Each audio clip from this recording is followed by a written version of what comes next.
So tonight I have two great distinctions. The first of my great distinctions is I am indeed, because you may be wondering because of the name, the son of the president of the Toronto Film Society. My second great distinction is introducing Cliff Goldfarb. Cliff is a lawyer for charities and nonprofits, and it's in that capacity that I know him. And I think it would be fitting to introduce him with the following anecdote from our professional interactions.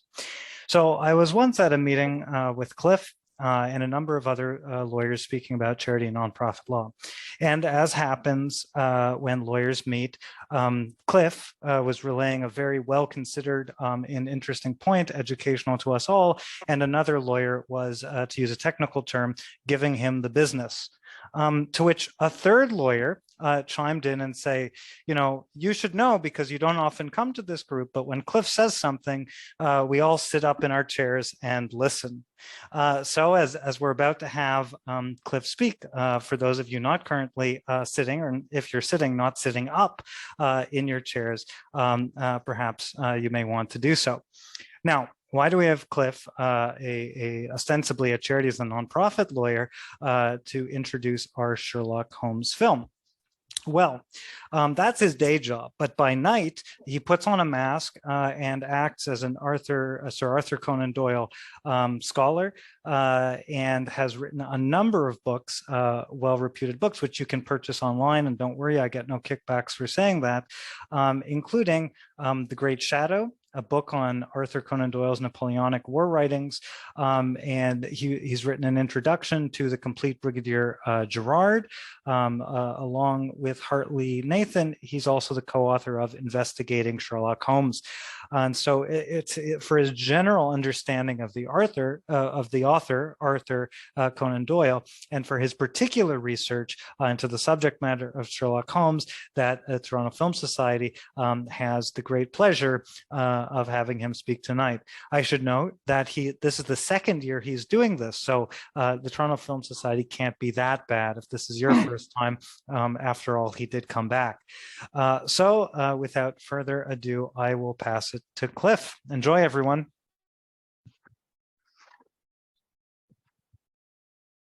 Good evening. I have to apologize. My camera, which was working fine a few hours ago, is not working now. So I don't know that that's actually much of a loss to those of you who see on screen. But you should be able to see my PowerPoint, and I've tried to start my video, but if it doesn't start, it's just because it's not working properly. So here we go.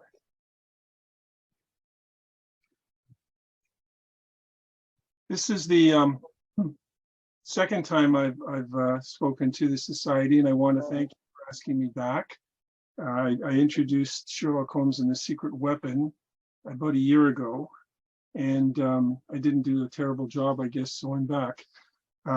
Sherlock Holmes is the most recognizable literary character of all time, and also the most filmed one. And I'm hoping tonight to get through, this is a very brief summary of what I plan to cover tonight, but I think I'll have to cut bits of it to get within. I don't want to be longer than the film. By the time Sherlock Holmes appeared in tonight's film in 1945, he'd already appeared many times in silent films and a few earlier talkies, and audiences all around the world knew what to expect of a new Sherlock Holmes film. So Sir Arthur Conan Doyle created the character of Sherlock Holmes in A Study in Scarlet, which appeared in Beaton's Christmas Annual for 1887. Edgar Allan Poe, the French writer Émile Gaboriau, and novelists like Charles Dickens and Wilkie Collins all wrote what we today call detective stories. But these stories relied more on coincidence than the problem-solving skills of the detective. So Conan Doyle set out to write a story about a detective who used scientific methods, the observation of small details, and critical thinking to solve crimes. Holmes was based on his medical school teacher, Dr. Joseph Bell. Next, a commission from McClure's magazine led Conan Doyle to write The Sign of Four in 1890. His success, in turn, inspired him to write the first 6 Sherlock Holmes short stories for the Strand magazine in 1890, which became an instant sensation and made him a household name in Britain almost overnight. By the time he finished in 1927, Arthur Conan Doyle had written 4 novels and 56 short stories featuring Sherlock Holmes and his companion and biographer, Dr. John H. Watson. Aficionados of these tales, known as Sherlockians on this continent and Holmesians in the UK, describe this collection as the canon. We Sherlockians play the game, in which Sherlock Holmes was a real person and John Watson wrote the stories. Over the years, other writers have appropriated Holmes and other canonical characters to write well over 10,000 published stories of their own, called pastiches. Many of these were published with the approval of the Conan Doyle estate. However, on January 1, 2023, the very last of the Conan Doyle stories entered the public domain in the United States, and it is now possible to use the characters freely and without any restrictions from the estate. You can expect to see variations and attributes of Sherlock Holmes that would have been unimaginable in the past. You can have a good argument with people over who is the best Holmes. For me, it's always been Basil Rathbone, shown as third from the right, and usually Jeremy Brett, who is immediately to the left of Basil Rathbone, of the star of the Granada TV series, is the other favorite, especially for the early films in that series before illness made it physically difficult for him to play the part. In the past decade, Benedict Cumberbatch has become very popular, mainly among a generation that has not seen Rathbone or Brett. Rathbone had the perfect profile for Holmes. He had a wonderful, clear, incisive voice. Nigel Bruce, on the other hand, sorry, this is a third group of Holmeses showing some of the variety. I have to say Robert H. Thompson on the bottom left has not played Holmes on television or in the movies, but he has played him in a private production, and he's also played his brother Mycroft Holmes.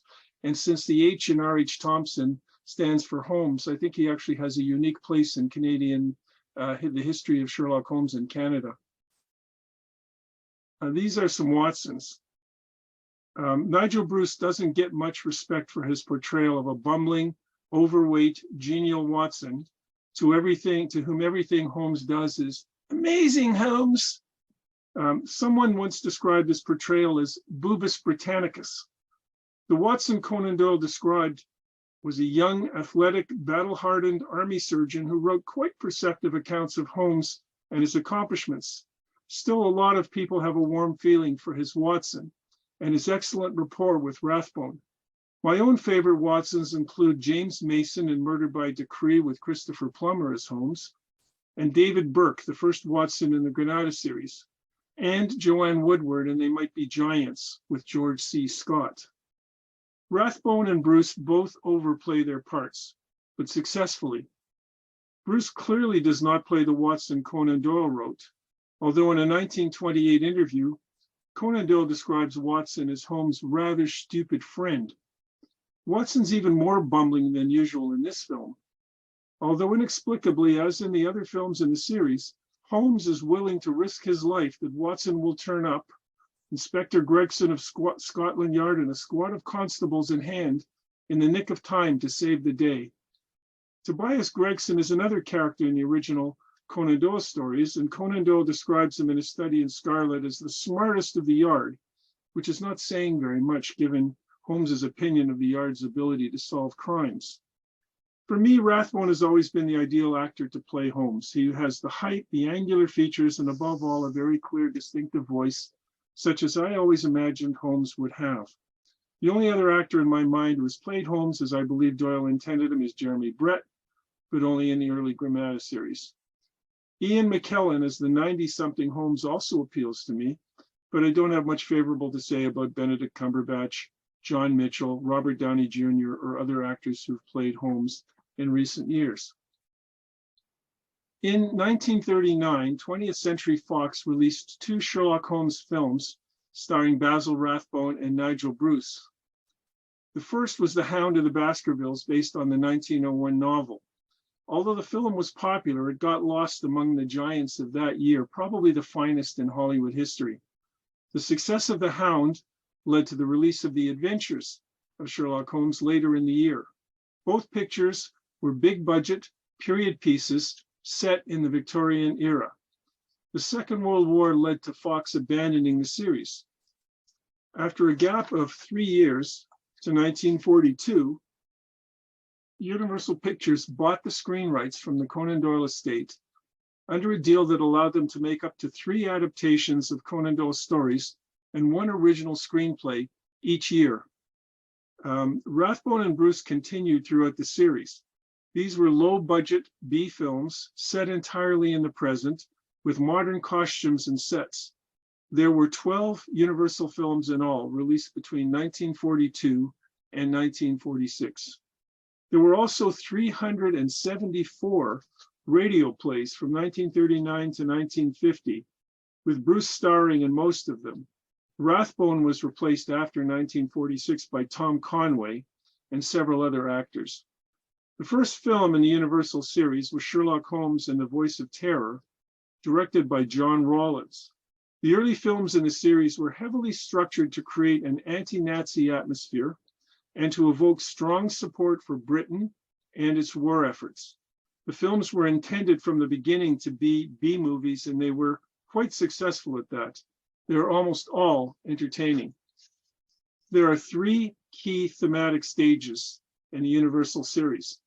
The first is the pro-British theme of the war films of 1942 and 1943.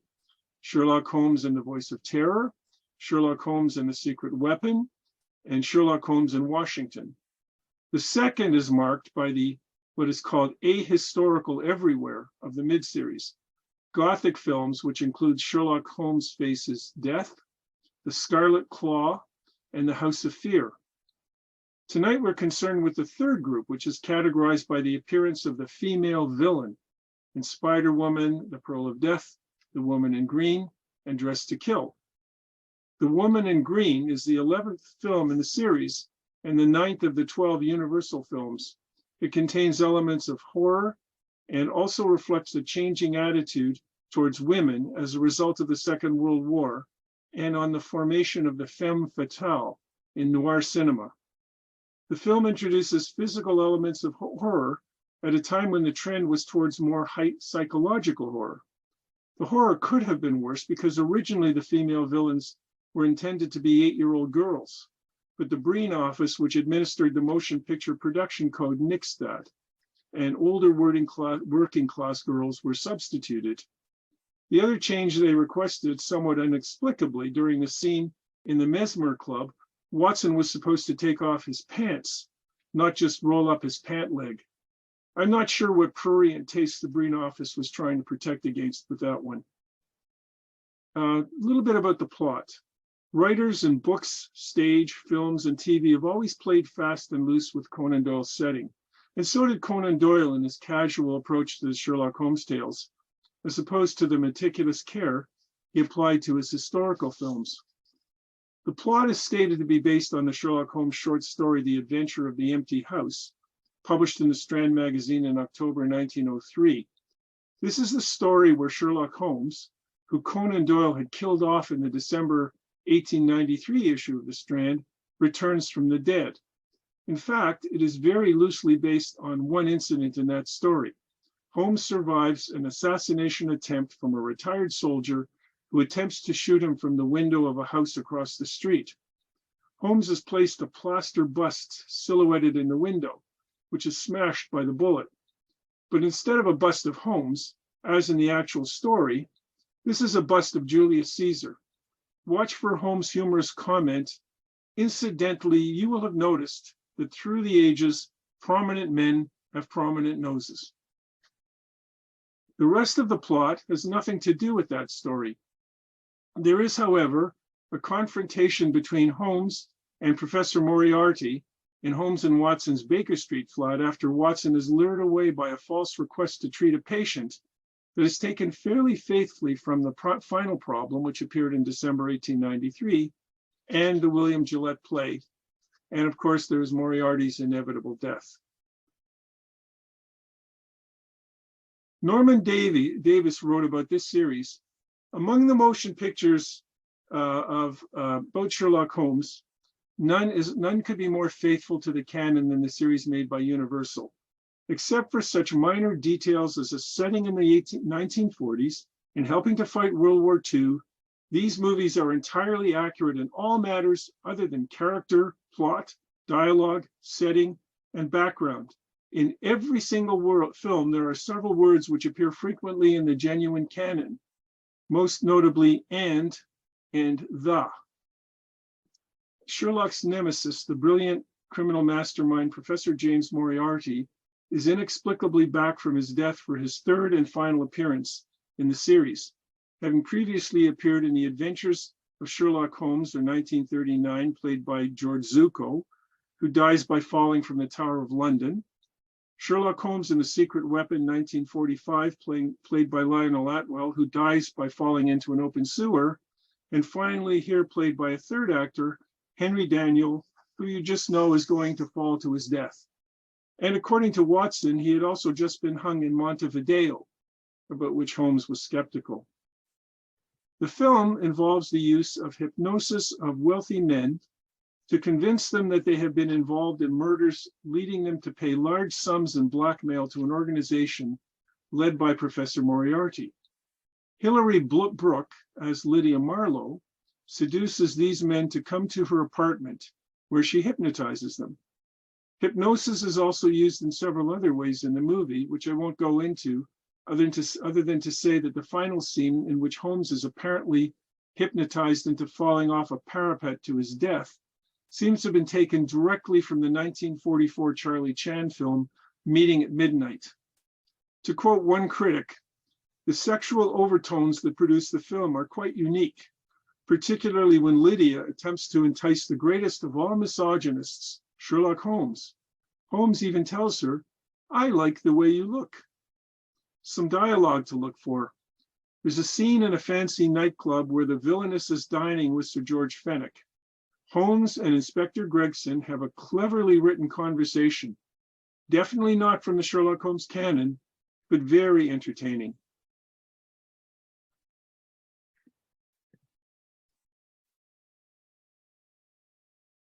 After Moriarty's visit, Holmes plays a tune on his violin.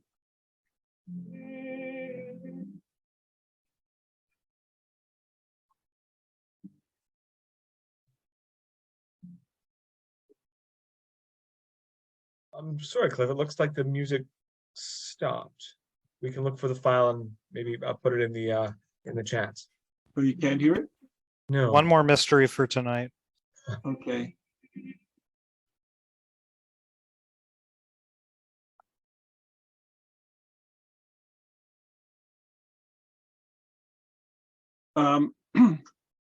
It's Melody in F, Opus 3, number 1 by Anton Rubinstein. The actual performer who plays the music in the film isn't identified in the credits that I could see.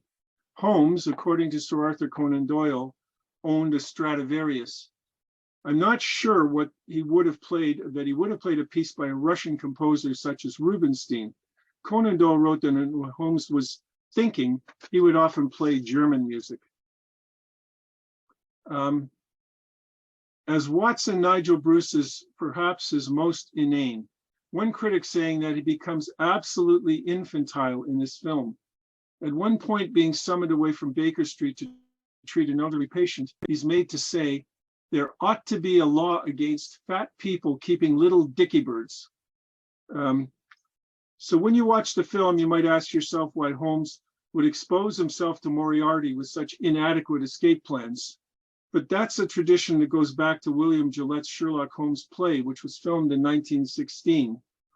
And the only other thing I want to say about the plot is that unlike some of the other films in the series, Holmes does not appear in disguise in this case. The film was shot in January 1945 at Universal Studios in Hollywood in black and white on 35mm film. which makes the use of the word green in the title to describe the villain as somewhat puzzling. But a colorized version was released at a later date. The film premiered on June 15, 1945 in New York, then went into general release in the United States on July 27, 1945, in the UK on August 19, 1945. Its running time is approximately 68 minutes. I cannot find in the Globe and Mail or the Toronto Star or any other newspaper that I could access any record that it played Toronto, but obviously it did. All the films did. I'm going to skip very lightly over the cast and crew, because you can easily get this information on the International Movie Database and on Wikipedia. And also I have put it into the slide deck, which you can get afterwards if you send an email to the Society. The producer was Howard Benedict. The director was Roy William Neal. This was the 8th Holmes film in the series that he directed. He was an Irish-born American film director. He directed 11 of the 12 films in the Universal series. He began in silent films in 1917, and he directed 111 films in his career, mostly B films. And he was known for directing films with meticulously lit scenes with carefully layered shadows that would become the style of film noir in the late 1940s. The writing, the screenplay was written by Bertram Milhauser, and surprisingly, I can't find any entry for him in IMDb.com. There is a very short entry in Wikipedia, and he actually wrote 5 films in the series. I'm not impressed by the plot scenario, but he writes snappy dialogue, especially for Holmes, who sounds good delivering it. Even my Conan Doyle film sources don't spend much time on him. One describes him as reliable, interesting, and primarily successful. And then another says that the deductions he wrote for Holmes in Sherlock Holmes Faces Death would not seem out of place in a Conan Doyle film. The director of photography was Lester White. And now a little bit about the cast. There are 4 recurring roles in this series: Basil Rathbone as Holmes, Nigel Bruce as Watson, Mary Gordon as their landlady, Mrs. Hudson, who played in 10 of the 14 films, including this one, and Dennis Hoey as the somewhat bumbling Scotland Yard Inspector Lestrade in 6 of the films, although not this one. But then there are a number of actors who throughout the series play 2 or even more different roles, including Henry Daniel, who plays Moriarty in this film and who also appeared in The Voice of Terror and Sherlock Holmes and the Secret Weapon. Hilary Brooke, who plays the villainous Lydia Marlowe here, and also played Sally Musgrave in Sherlock Holmes Faces Death. And she also played Jill, the ministry driver assigned to Holmes in The Voice of Terror. Holmes Herbert, who does not appear in this film, played different characters in 5 of the films. Lionel Atwill played Dr. Mortimer in The Hound and Professor James Moriarty in Sherlock Holmes and the Secret Weapon. And Paul Cavanaugh, who plays Sir George Fenwick here, also played in The House of Fear and The Scarlet Claw. Basil Rathbone was born in June 13, 1892 and died on July 21, 1967. As an officer in World War I, he was twice the British Army fencing champion, and he was awarded the Military Cross for conspicuous daring. He served on secret missions. Prior to becoming Sherlock Holmes in 1939, he was mostly known for portraying suave villains or morally ambiguous characters such as Sir Guy of Gisborne in The Adventures of Robin Hood.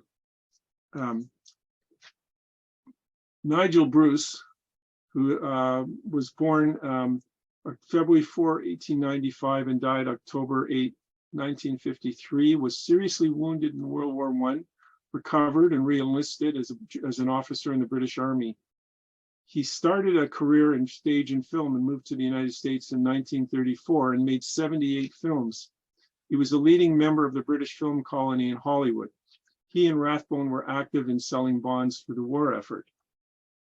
Mary Gordon played in both Universal films and 8 of the Fox ones. She was a Scottish actress, and she mainly played housekeepers and mothers and appeared in nearly 300 films in her career between 1925 and 1950.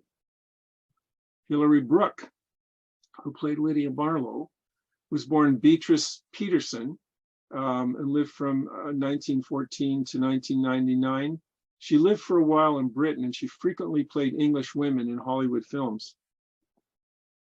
Henry Daniel, who is Professor Moriarty, lived from March of 1894 to October 31, 1963. He had a long career in the United States on stage and in cinema. He came to prominence for his portrayal of villainous roles in films such as The Great Dictator or The Philadelphia Story. As Moriarty, he's excellent and really does convey the menace and sinister personality required to counterbalance Holmes, the cheerful optimist.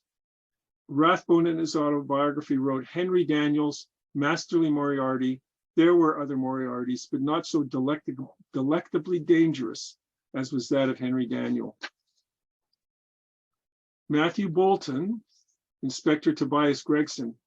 For some reason, Dennis Hoey, who appeared as Inspector Lestrade of Scotland Yard in 6 films in the series, was either not available or not wanted for this film.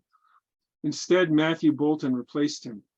At one point in the canon, Holmes says that Gregson was normally out of his depth, but also that he was the smartest of the Scotland Yarders. There's also the thought that Dennis Hoey as Lestrade was a second buffoon to Watson, and that having him replaced in this movie by a more serious and competent Gregson was an improvement. Yesterday would have been Bolton's 130th birthday, and he died in February 1962. He was a character actor who often played police officers and military officers. Eva Amber, who plays Maud Fenwick, daughter of Sir George, and I couldn't find out very much about her, and I don't even know if it's her real name. She doesn't have either a Wikipedia page or any information on imdb.com. Apart from this film, the only other film she's credited with is The Suspect in 1944, and she apparently grew up in London, England, and became an actress after finishing high school.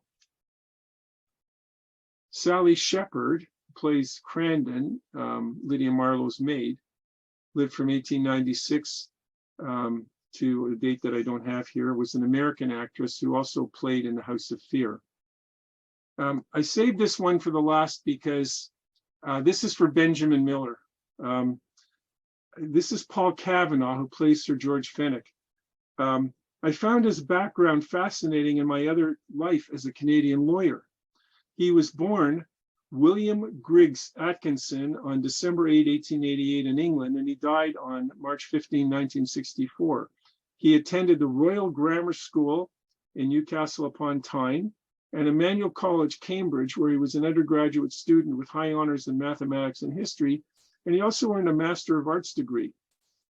Here's where it gets interesting. He went to Canada for a year of sightseeing and wandering before he joined and served 9 months with the Royal Northwest Mounted Police. And then he served in World War I, after which he returned to Canada, where he practiced law, including apparently revising the statutes of the province of Alberta. I was unable to confirm this, but I found a piece of legislation on the screen that you can see incorporating a railroad and the Crow's Nest and Tent Mountain Railway Company in 1917. Most likely, he worked in the law office that was acting for the Spokane and Alberta Coal and Coke Company, who were the owners of the railroad, and he was named as one of the incorporators as a convenience to the client. Before steel was laid, however, the company's directors concluded that the post-war recession was more than an economic hiccup and that their markets had vanished and the railroad was not built. Eventually, Atkinson went back to England to practice law. In 1926, he lost a small fortune in one evening on a roulette wheel in Monte Carlo. An observer offered to provide a letter to some theatrical acquaintances in London. Those contacts led to roles in several West End plays, for which he was apparently hired for his acquired North American accent. After appearing in a handful of British silent films, he moved to the United States. His first film contract came in 1929 with Paramount Pictures, and between 1928 and 1959, he appeared in more than 100 films. Here's the rest of the cast. I'm not going to spend any time on it.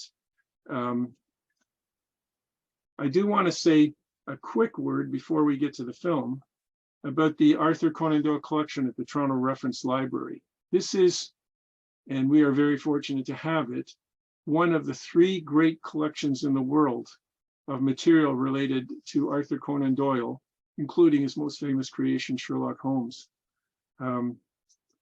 You can enjoy the curator's wonderful tour online, and there is a link to it, which will be in the final page of this presentation, which you can get, as I said, by asking the Society for a copy. And finally, if you're interested in what Sherlockians do to enjoy the canon, you might enjoy attending a meeting of our local Sherlockian Society, the Bootmakers of Toronto, for which a link is also provided. And in the Q&A, if anyone really wants to know, I can explain why they're called the Bootmakers of Toronto. Here's a few references that if you're interested in reading up on these films. The first 4 books are all about all the films of Arthur Conan Doyle, although the second one, sorry, the first one is just about the Universal films, which I think goes into greater depth, obviously, and it's also the psychological study of the films. And then I've given you 2 excellent biographies of Arthur Conan Doyle, if you're interested in reading more about him. And I want to thank you very much for this opportunity. I'm looking forward to watching the film with you and to answering questions afterwards. Thank you very much. Bye. Thank you so much, Cliff, for that enlightening and entertaining introduction. And thank you in particular for the section for my benefit. I did indeed find that fascinating. I'm going to get a ton more out of the film. I'm sure everyone else here will too as a result.